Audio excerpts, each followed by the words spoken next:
So I just beat Detroit Become Human, and I thought I would do a review of it because, you know, I've said before that I like David Cage games in large part. I've played them before. I can tell you that a quick review, which is what this is going to be in essence, is do not buy this game at full price. It is definitely not worth the price that is asked of it. The story and the writing is awful.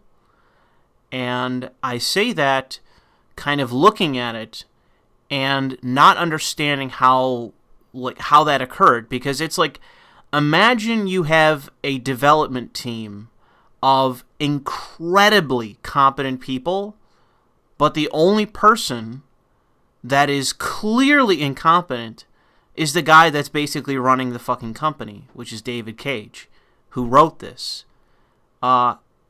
This game, and I can say this without a hesitation in it, it is the most graphically stunning game that I have played.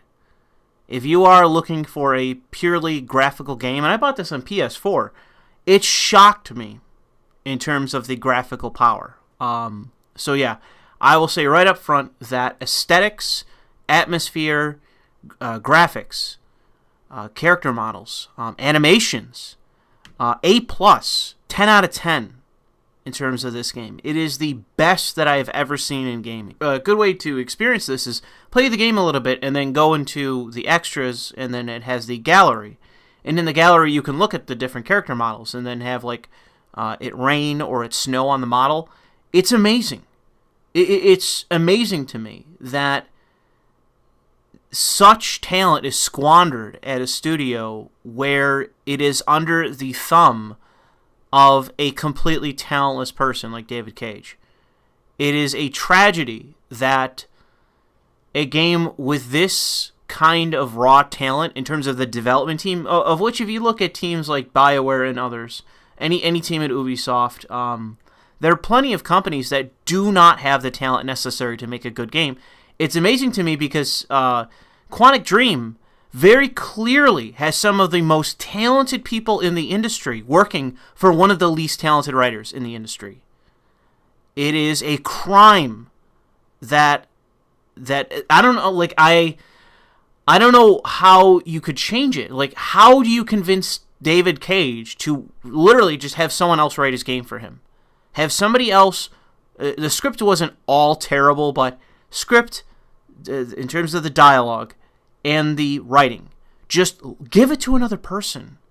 David Cage should be allowed to have an idea, create the setting, do all the things in terms of like city building and world building. Sure, he can do it. It's not great, but it's competent. You can see it in the game. It's worth playing and seeing.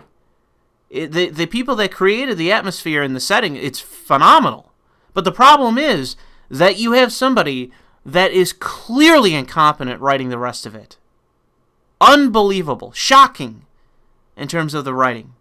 When you can obviously see that there's talent at this company. It's just not David Cage. And the people, if he had anyone else write it for him, they're talentless.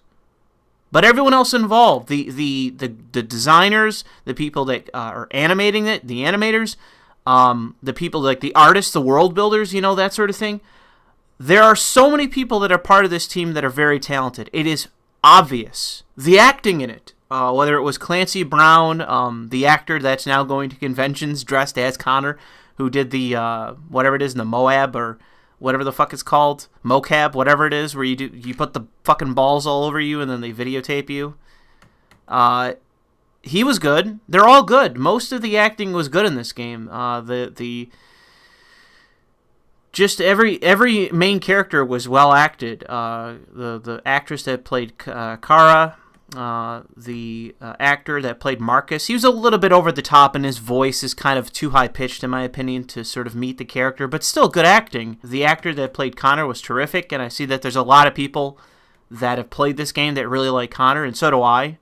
That's actually the ending that I went with, which was basically my opinion on the matter of how to resolve the conflict, because as I've said in my original commentary that I did on this, if it isn't already on this channel, I should put it on my secondary channel. But these are defective machines. These are not humans. The whole idea of... So I guess we'll get into the story. So I'll reiterate. Do I think this game is worth playing? Sure, just not at full price. If you see this game at half price, maybe then you consider picking it up. But, I really can't justify the purchase price of this, because you'll see when you play it that the acting is good, the animation is good, the graphics are unbelievable, the world looks terrific, everything about this game looks phenomenal. But the problem is, again, the fucking writing is just god-awful. And when I mean god-awful, I mean this. Predictable. There's only one twist in the game that I actually found surprising, but it made sense in terms of the corporation. And I won't say what the spoiler is, but just think about how corporations are run. There's a common saying about how corporations are run, and you can guess what the twist is. But it's predictable. The story is predictable. The big bad guy is predictable, even though you aren't really clued in if you aren't paying attention to who the actual big bad is. It's never actually said what causes the issue. The whole issue of what is called in the game RA9, which is what inspires the revolution that occurs, it's never actually said what causes that. You even speak to the person that created the company, and he's just cryptic and dismissive about it. Whether that's supposed to mean that it's intentional or not that this is occurring, I can't tell. Maybe people can tell me what the explanation of RA9 is in terms of why the machines are rebelling and have achieved consciousness. But it's very clear that the founder of the company, and this isn't really spoilers in my opinion. I know people are going to say, oh, spoilers. It's not really spoilers, because they never address this. It's just details in the game's lore.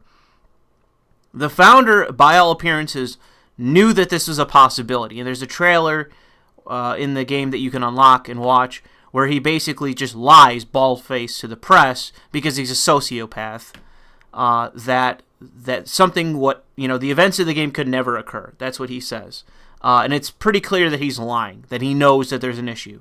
So the question is whether he did that intentionally for the purposes of chaos or just, sadistic fun, or if he basically just wanted to make as much money as soon as possible and didn't give a fuck what it took. That's very likely to be the serious possibility as well. But it's made pretty clear that the founder of the company, whose name is, starts with a K, I think, he's a sociopath. So there you go. Big bad, evil owner. Big bad corporate bad guy. He's the antagonist as far as I can tell in the game. The real antagonist of the game. But he's mostly hands-off, and that's why I don't really feel a problem with telling you that, because he doesn't, he's not the guy that you're going to shoot. He's not the guy that you have to take down, at least not in my playthrough, so it's not really a spoiler. You just go and meet him for 5 seconds, you ask him some things, he doesn't really tell you anything, and then you leave. It's kind of a useless sequence, which is, again, one of the problems of the game, is that you have all these different sequences, and you have all these different models, all this different world building, great atmosphere in several different instances. The Eden Club, some of the streets that you walk around, Detroit in general, the urban farm that you run through. You have farms on top of decrepit buildings. It's great. The graphics, the setting, the atmosphere. There's so much about this game graphically that is phenomenal. But as I said, it's basically a game with 10 out of 10 visuals that is weighed down by terrible writing. There's one sequence in the game, and I won't spoil it, it's right at the end, at least it was for me, where you meet somebody for a second time, and it makes no sense for them to be there. They're just there. It's purely a coincidence. And it's stupid. I didn't do what the game wanted me to do, which is basically either to sacrifice myself or have that person save me. I basically allowed one character to die in that instance. And it was stupid because not because I died, but because that woman should not have been there. She should not have been there. It made no sense. So I will... This is part of it, but this is not a spoiler as well. One of the stupidest aspects of this game, the absolute dumbest aspects of this game, is that when androids were created in the lore, they started in Detroit, they were found in Detroit, and as far as I can tell, it's not a worldwide commodity. Androids have basically been kept within the United States, however that was. However that is exactly, that they're still all in the United States. That's what's implied through the game. Now, the issue is, especially makes sense when the guy is like a lunatic, the founder wants to make as much money as possible, but for some reason keeps it in the United States. There's a secondary reason why that the writing may go in this direction. So the stupidest aspect of this game is that in Canada, there are no laws related to androids. So androids in Canada have equal rights to that of human citizens. That is fucking stupid. That is fucking stupid. And I'll tell you why that's fucking stupid. You want to know why it's fucking stupid? Look at the tech industry out west. Look at Europe. Look at France, which is where this fucking game was made. Look at the EU. Look at Canada now. Who is the president that's currently deregulating? And in some ways that I don't agree with, okay? Who's the president that deregulates? Who's the party that deregulates? Which is the party that includes more regulations? Again, some I agree with in terms of regulations. I am a statist, okay? There is in no way, shape, and form going to be a Canadian government in the next 40 fucking years, probably, that is going to ever be like, you know what? Let's just have a completely min-cap, minarchist fucking government. Let's give machines equal rights to humans as we strip away human rights, constitutional rights in Canada to citizens. What fucking world are you living in, David Cage? As we speak, as I'm speaking, Canada is drastically curtailing rights of citizens. What is the fucking EU doing? The exact same fucking thing. What is the UK doing? Even despite Brexit, the same fucking thing. I can't stand this goofy, wannabe socialist, fucking dipshit bourgeois bias that right-wingers just want to oppress people with legislation.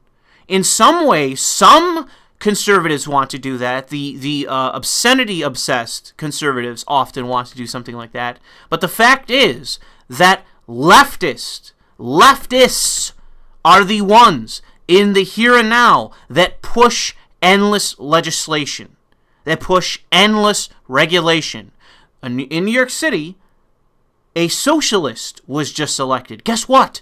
They believe in utilizing the state to push their ideology. And guess what? That comes in the form of regulation, curtailing rights, and raising taxes, creating more government programs, and everything else.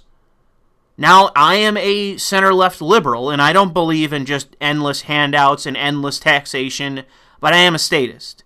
And I also believe in regulation, but it doesn't mean that I believe in curtailing people's Second Amendment rights. I'm a free speech absolutist. Go down the line. I'm in favor of trying to make sure the government exists to keep an orderly society, a decent society to some degree, but otherwise, I don't want to interfere in your life. I don't want to interfere in your life.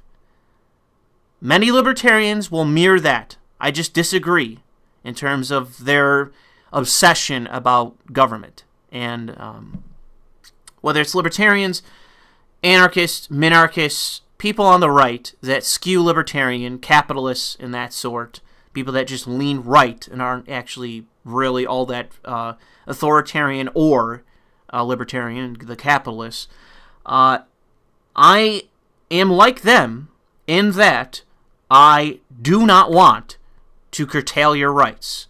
It is the people in the authoritarian, the top bracket, the top half of the political compass that want to restrict your rights. They want to curtail your rights. They want to regulate against you, the individual.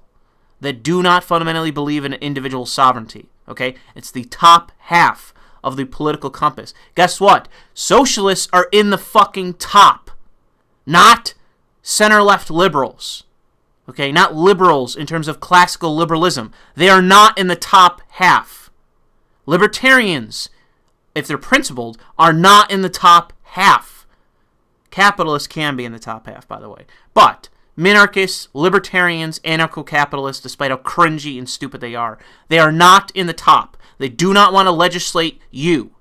If they're anarchists, they're fucking crazy and utopian, and they probably will eventually curtail your rights because they are deluded utopians. But in large part, most right-wingers don't view the world that way, thank Christ. Socialists, on the other hand, do view the world that way.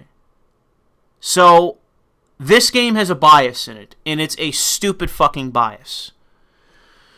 The analogy that David Cage is poorly trying to create is between slaves in the South fleeing to Canada, back when America still had slavery, and the machines in this game. It doesn't make a lick of fucking sense unless the Canadian government took a very weird, very bizarre, something you never discussed. It's just said and assumed for the rest of the game that this is something that makes sense. Unless Canada took a bizarre turn towards a hard form of libertarianism, a hard form of like minarchism. It's not even left-wing regulation. It is specifically like super hyper libertarian regulation. Your story, that lore about Canada, fleeing to Canada, the whole storyline of Carr doesn't make any fucking sense, okay? Doesn't make any fucking sense in that regard, alright? It's terrible. Carr's story is the worst. Not because I didn't like the actress, not because there weren't twists in it. That was the one twist. There's a twist in Carr's story that I actually found surprising, but it wasn't for very good reasons, because it begs a few questions that are never answered, which is not good writing, by the way. There's several moments that beg questions in the game, like, okay, we're fleeing, but all of a sudden we're back in Detroit? What? Wait, what the fuck is going on? We left Detroit and now we're back in Detroit. What the fuck is going on, bro? What is going on? We just spent the last 2 hours fleeing Detroit. Now we're back in Detroit all of a sudden. This doesn't make any sense. And it's literally, it just happens. It just happens in the game. You spend hours getting out of Detroit. Like, the events occur with Kara that I won't get into, but if you watch a trailer, I'm sure you've seen the events. You flee Detroit. You're on the run, you have all these things happen, and then you're just back in Detroit again. It's like, David, okay, man, you and I, we gotta sit down. We gotta figure this out, because that is terrible writing. It makes absolutely no sense for you to flee all the way to this person, then go all the way back to Detroit. That is fucking stupid. And then, I don't want to spoil it, but again, Deus Ex Machina, whatever. This person you go to meet just shows up randomly at another place where it's like, okay, why are you here? Again, this doesn't make any sense. Yeah, it's a not good. It's a not good in terms of Kara's storyline. So moving away from Kara's storyline, which was not good again, we go to Connor's storyline. So Connor's storyline is actually better, in my opinion. There's a lot better chemistry between him and Clancy Brown. I forget the character's name, sorry, but Lieutenant something or other. The chemistry is actually funny. It's fun for the most part. Sometimes there's this kind of back and forth between him, meaning Connor, and the detective, that don't really make a lot of sense. You kind of go back and forth no matter what you choose, which is kind of weird. There's no real consistency towards the Lieutenant's character, especially. Like, you can play Connor pretty straight, but the Lieutenant's all over the place as a character, which is, again, a consequence of the writing. But your relationship with him is probably the best out of any of the ones in the rest of the game. It's the most. It has the best chemistry, in my opinion, between the actors, the dialogue, the script. and what happens. I just think it has the most amount of chemistry compared to the others. So Marcus started as a good character. I actually didn't like him immediately because I didn't like the actor necessarily at first. It just didn't mesh, in my opinion, of like what a revolutionary should look like, in my opinion. It didn't mesh completely. But then you're introduced to the character that he is assisting at the beginning, and then you start to like the character. You start to realize, like, oh, you know, he has a life, this is where he lives. Like, you can actually start to get engaged with the character, and that was starting to be effective. And then it thrusts you out very suddenly with the scumbag son of the person that you help in the beginning, the old man. That was kind of lazy, but it actually leads into the next scene where Marcus wakes up somewhere, and it's very horrific, it's very graphic, it's very grimy and gringy, and it takes effect of the graphics, the atmosphere, the audio. Very well done, David Cage. I will give you that scene. A little bit on the nose, dude, a little bit on the nose of what it's supposed to be representing, but still, you get a thumbs up. Not both thumbs up, but one thumbs up for that scene. It worked, and you can thank your graphics team and audio team for that for the most part, because otherwise it was you know, it hurt. My nose hurts. It was too on the nose there, Dave. But from that point, you go to a place called Jericho, which is basically the place in Detroit, which is the stomping grounds of the quote-unquote resistance, which, again, it's never explained how all of this occurs. It's never explained what starts this, but that you just find yourself in this situation where people somehow know, or machines somehow know, for you to go to Jericho. So you go to Jericho, and you, in essence, start the revolution. And you can decide whether you are a pacifist revolution or a violent revolution. And that, again, is actually well done. I actually like that they give you that choice. They take advantage of creating your own Jericho as an organization. Like, you can choose the symbol, you can choose the philosophy, you can inspire your people, quote-unquote, to do X or Y, and even a mix of the two. You interact with your lieutenants, in essence, who try to dictate to you which direction they think the organization should take. That I actually liked. So there was some chemistry there. The best was ultimately between North, who's the chick in the trailers, and Marcus, who's the revolutionary and one of the protagonists. They have the best chemistry, and it's likely because she is your lover in that. It's pretty easy to see that they spent the most time on them two as a relationship because they wanted it to be a romance. And as far as I can tell, it's the only one in the game.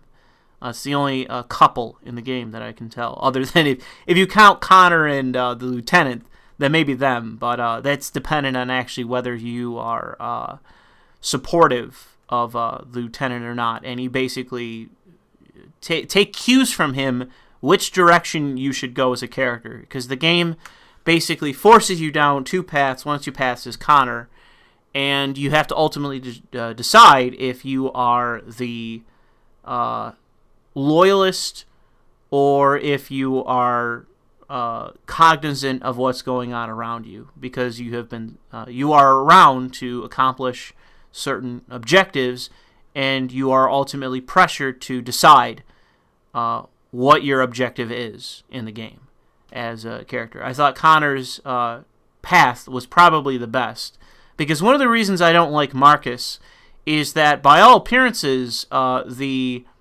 rebels, the machines, are not anymore free, and they even say this in the game. Marcus says this himself, and it's never really addressed, that the machines around you, other than your lieutenants, are about as free as they were when they were serving humans. They just follow Marcus. And yes, he does inspire loyalty, but in terms of how he actually recruits them, it appears to be that he just formats their mind and then they just serve him.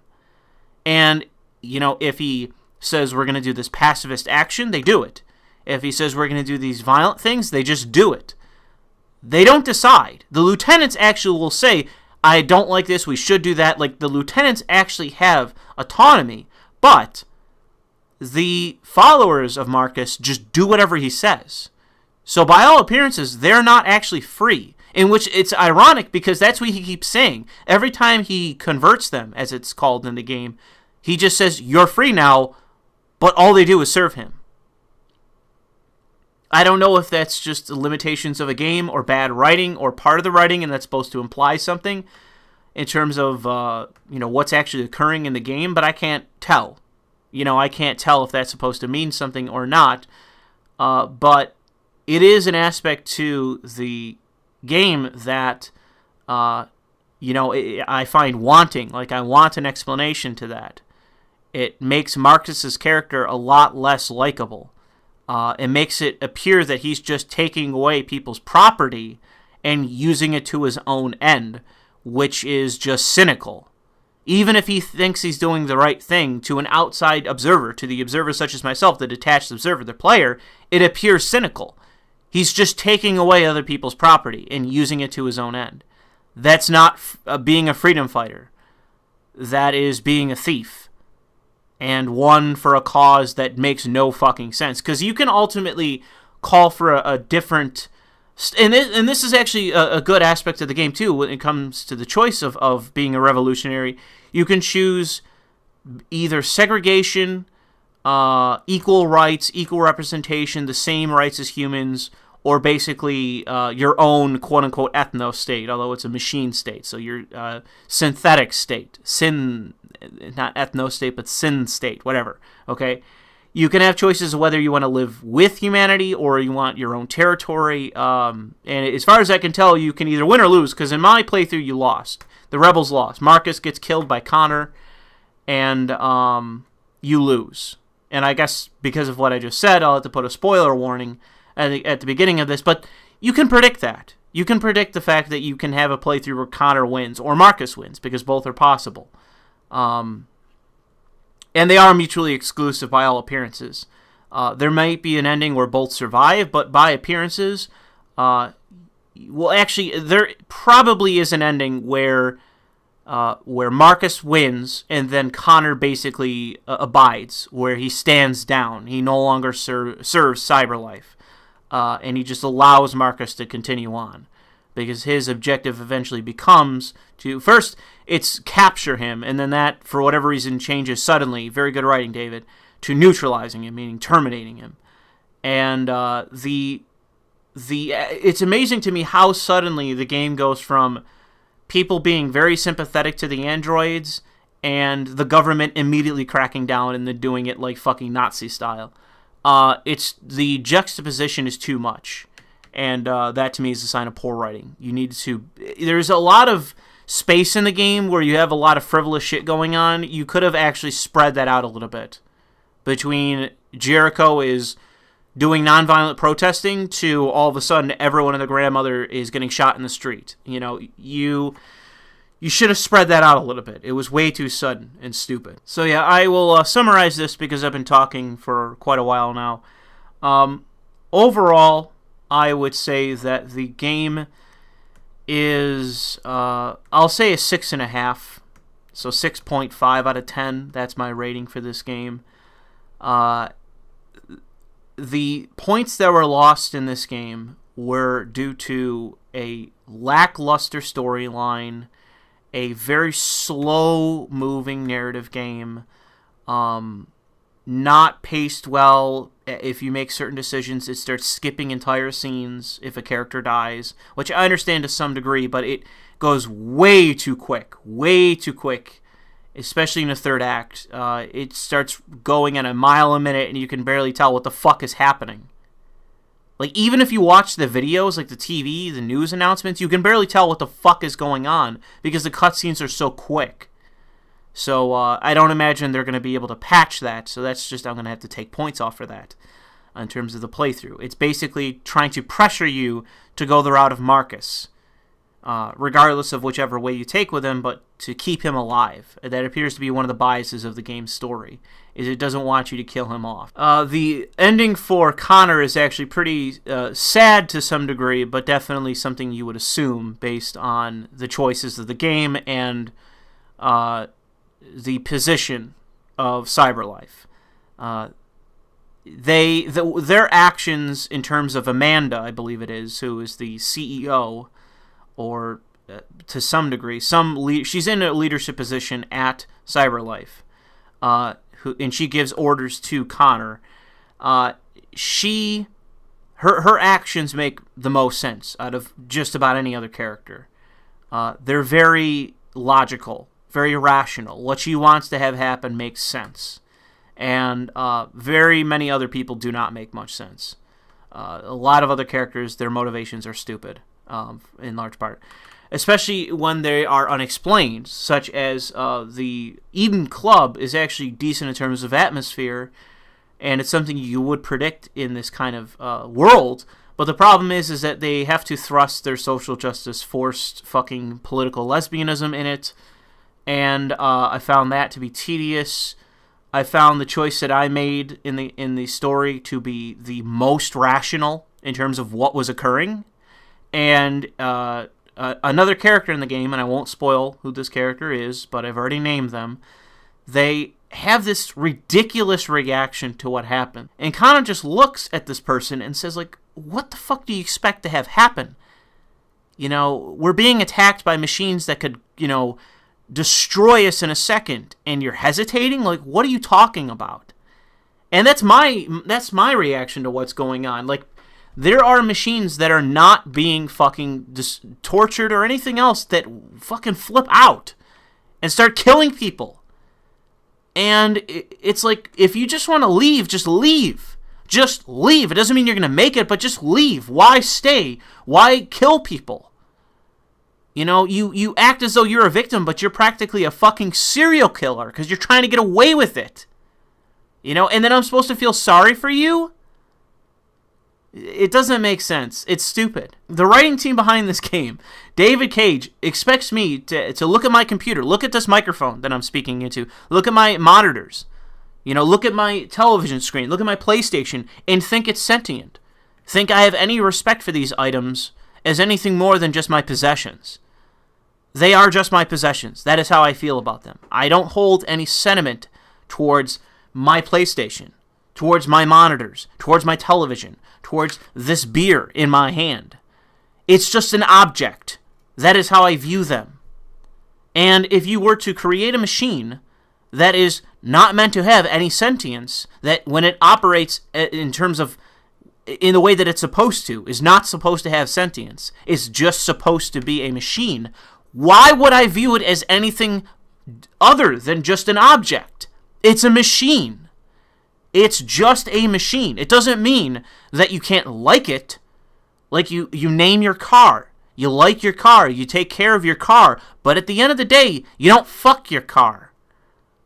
And if you do in this game in terms of a machine, you're fucking a machine. You know, visit JList. Visit the link in the description of this video. And you can get a machine to fuck. Okay? But it's still a machine to fuck. It's not your girlfriend. It's not a human. It's not a loved one. It's a machine. It's a product. It's an object. And that my position on that has not been shaken by all the fucking pregnant pauses and heartstring pulling that's attempted in this fucking game. It doesn't work on me. You know, if you didn't have a stupidly evil, a predictably evil and ridiculous antagonist in the game, you could have actually made it a lot more impactful. Because what you need to do is actually just say what I just said. You get rid of Amanda. Get rid of Amanda, because that's social justice propaganda in this game anyway. Her actress was very good, and that's the only reason I won't completely dismiss the character, because it grew on me as a character, because I like the actress. But what you should have had was have the guy that played Kaminsky, or whatever the guy's name is that's the antagonist, have him as the CEO, and just Amanda is who Connor reports to, but it's not in the garden all the time, it's in an office. So you have Kaminsky in the office, and maybe you go see him at his villa later in the game. Maybe that's included in the game. But you should have met with him in the office and have him just say to Connor to encourage Connor to say like why what he's doing is worth doing. It's not just evil, because these are machines that are malfunctioning. It should be told to Connor from the CEO, from his mouth, that Connor, the reason why this is necessary is because these are machines that are incredibly dangerous, that are lashing out, that are killing people, and shouldn't be. This is incredibly dangerous. We have a lot riding this on this as a corporation, as a society, as a superpower in the world, because our armed forces have used androids. This is incredibly important that we maintain. We should not be granting the idea of giving rights to machines, to giving rights to guns, that's what you're arguing. It's not that individuals have rights, it's that guns have rights. Toasters have rights. My PlayStation has rights. It's fucking absurd. And yet everyone in the game just takes it for granted. It just makes immediate sense to them. Everyone is all of a sudden an abolitionist in the game. It's absolutely absurd. When any rational human being... Because you can't just have one person in the game say, I name my car, I take care of my car, I love my car. But it's not a human. It's a machine. You can't have one person in the game just say something like that. Everyone's either got to be a bigot or a fucking wannabe abolitionist. It's absurd. Terrible dialogue and writing in that way. So I'll leave it there, other than to say that I predicted most of this game, unfortunately. I will try to find a link to that original commentary that I did on the trailer where I ranted and raved that I didn't want this to be another fucking game of, oh man, they're all slaves and we need to have a revolution, blah, blah. It's literally everything I predicted, and that really... is why I dragged down the score to a 6.5. It is the graphics, it is the acting, it is the atmosphere of the game. There is a lot about the game that I like. The actors, as far as I can tell, I don't know if there was one actor that I didn't like. I don't know if there was one that I didn't like. Maybe the FBI guy was too bland. The wacky detective you meet like 3 times in the game who hates you for no reason, not the lieutenant, but this other fucking detective, his character didn't make any sense and the acting wasn't that good. The captain that you report to was pretty good, so yeah, I mean, most of the acting's good in the game. The old man that you start with as Marcus, he was good. His son was kind of shitty, but the actor for the old man was good. So yeah, most of the acting is good in this game. The dialogue isn't very good in the script, or the writing is terrible. But yeah, like I said, 6.5 out of 10. Buy it at a discount. Don't buy it at full price. Take this review for what it is. I know it's going to be somewhat rambling, but yeah, it's a disappointment for me. It's a disappointment. It's yet another poorly developed game from David Cage and Quantic Dream. Not in that they lack the talent, such as many other companies, but that they have the talent, and it's all squandered because of David Cage and his terrible fucking writing.